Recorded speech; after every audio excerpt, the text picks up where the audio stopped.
Hey guys, it's Andy of Maybe I Will, coming at you live. And tonight I want to talk about micro habits. So many of you might not know what micro habits are and how they can really help you. Sometimes when we set these huge goals, they can be overwhelming. And they can be frustrating and they can really weigh you down on moving forward.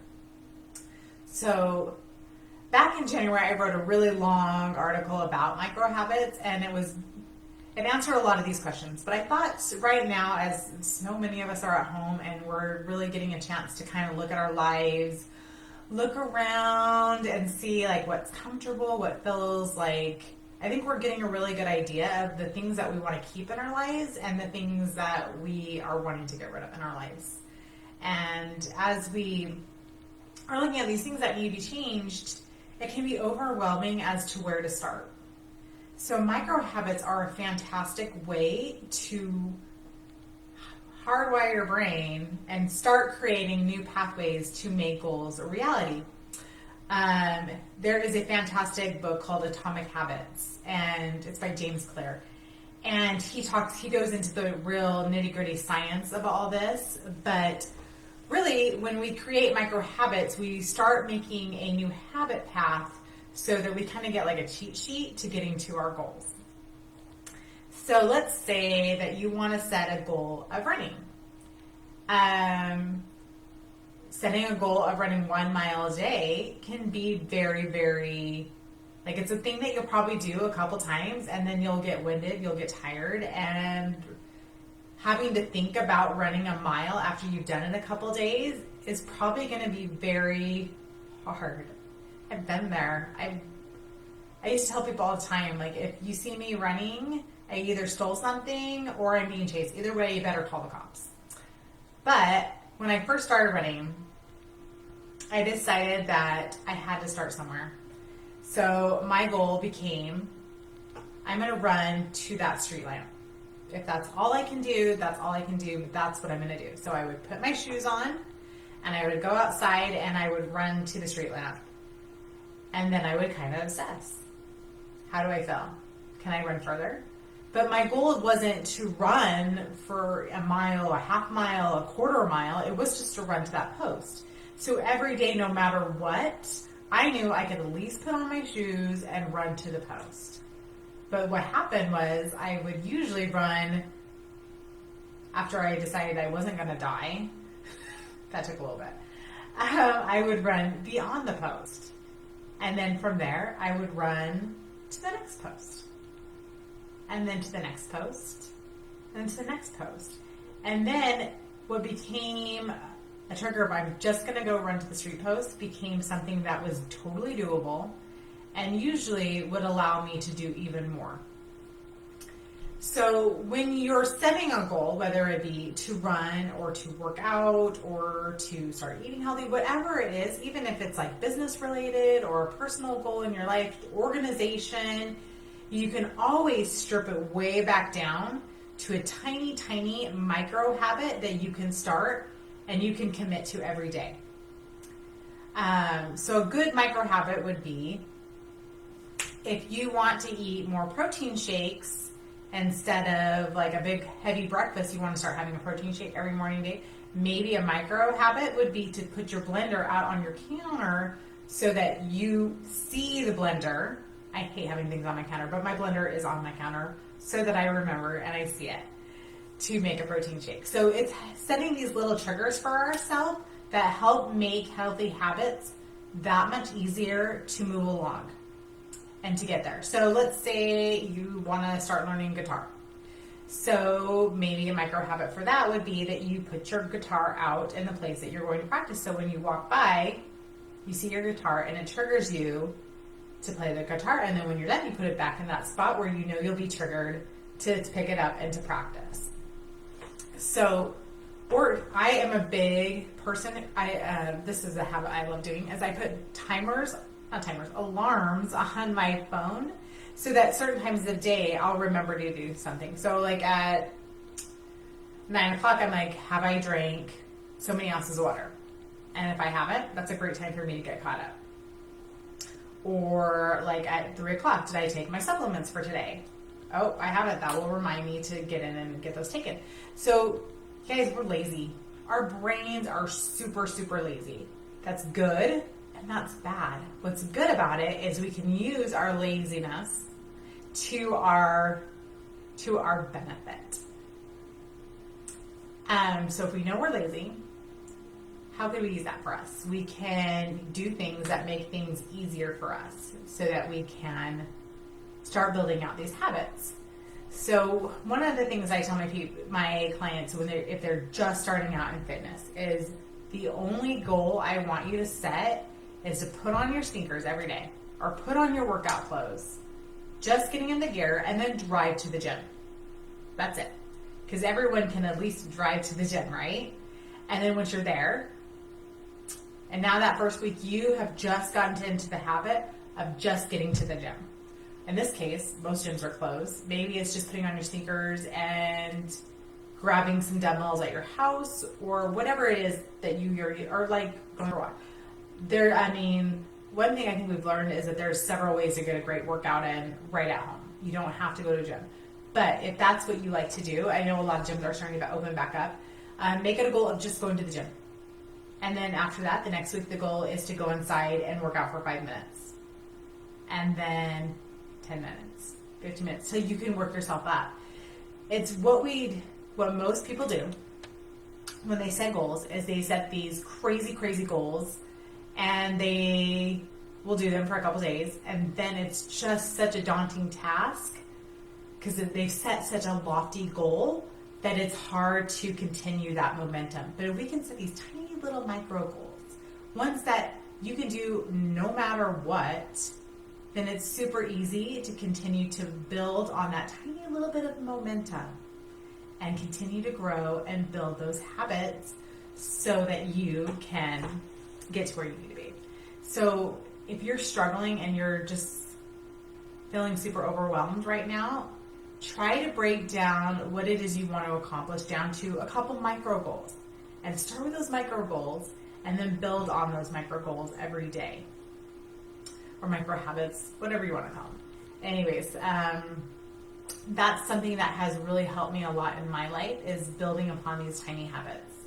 When I first started meditating, I was like, I can't do 20 minutes. There's no way. There's no way I can sit and do nothing for 20 minutes. Are you kidding me? That's like, I can't. My brain is just not wired for meditation. I cannot do this. So I set my micro goal that I would sit for 5 minutes. I'm like, I can do 5 minutes. 5 minutes, I can meditate for 5 minutes because I'm a born researcher. I'm a born seeker. I am always looking for truth. I'm always looking for knowledge. I'm always growing. So when I started studying health and wellness and I really dived deep, start writing for my blog, one of the things that I continually saw on habits for health was beyond exercising and nutrition was meditation. And I was like, really? Why do I keep seeing meditation? It makes no sense. And then I read an article where it said that CEOs of Fortune 500 companies were doing meditation. I'm like, okay, all right. If bigwigs from Fortune 500 companies can find time for meditating and they see benefit in it, then a little stay-at-home mom like myself could totally benefit from doing meditation. So I set the micro goal to do 5 minutes. And I would do 5 minutes every day. I would just pull out my little Calm app and I would set the timer for 5 minutes on my little app and it would play super meditation music and I would sit there and I would be bombarded by thoughts and turning off my brain was really, really hard. And I got to the point where I was like, okay, I thank you. That was a great thought. I'm going to send you away and I'll revisit you later, but I'm going to go focus and get back onto my breath and refocus on my breath. And that 5 minute practice became 10 minutes. Something I never thought I could do. Absolutely not. If you would have told me one day you'll be meditating so deeply that you'll forget what you're like, you'll lose track of time. And when you look at your watch, it'll be 45 minutes. Then I'd be like, no way. And I've actually done that a couple times where I just got so deep into my thoughts and my feelings, and just really being very centered. I was just in this beautiful place, and sometimes I felt like I floated. I've had some really cool meditation experiences. That's why I preach about it so much, and that's why I will tell you all need to meditate. I think it's one of the most overlooked pathways to greater health. So start small. If you can't do 5 minutes, totally get it. Start with a minute. Start with a minute of just being quiet. Because if we can quiet all the noise and we can really focus on our hearts and tapping into our intuition and our gut instincts, you really start to get some really cool answers to questions that you have in your life. And you start to get guidance on where to go and what to do and what steps to take for your family and for yourself and for your business and for your health. It's really like you just open up this pathway and you start getting these really cool answers and you start to learn the truth of things, and it's just one of the coolest things. Anyways, I kind of went on a tangent about meditation. I'm just very excited about meditation, and I would love to help any of you answer any questions you have about meditation to help you get started, because it has made such a huge difference in my life, in my health, and my wellness, and my sanity. It's one of those things. I wake up every morning, I brush my teeth, I shower, I meditate, I work out. Those are my basics. And those are things I do every day. And those they did not start out full force. Absolutely did not start full force. They all started with me deciding to try something new and to start with a tiny little micro habit. I started out small because I know myself. If I say I'm going to do all these crazy things, never happened. And I wasn't able to keep that promise to myself. And that's a big deal, is when you break promises to yourself, you lose your own integrity with yourself. So I'm not telling you to set the bar low. That's not what I'm saying. I'm saying start small with your goals, break it down to a tiny micro habit or micro goal, and then build from there and start building accountability with yourself where you can keep that tiny promise.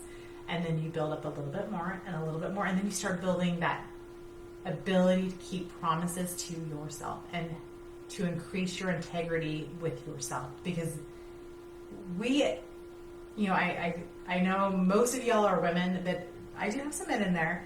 But we as women are givers. We will do anything and everything for everyone else. We'll keep promises to everybody. We'll be there. We'll show up. We'll do all the things for everyone else. But when it comes to ourselves and keeping promises to ourselves, it's hard. Those promises get broken. They get forgotten. But I promise you, when you start keeping promises and to yourself and not breaking them and just starting out small and building that trust, building that accountability with yourself, magical things happen, and you start to open up and you start to trust your instincts and you trust your gut, and it's really very, very powerful. But it's got to start small.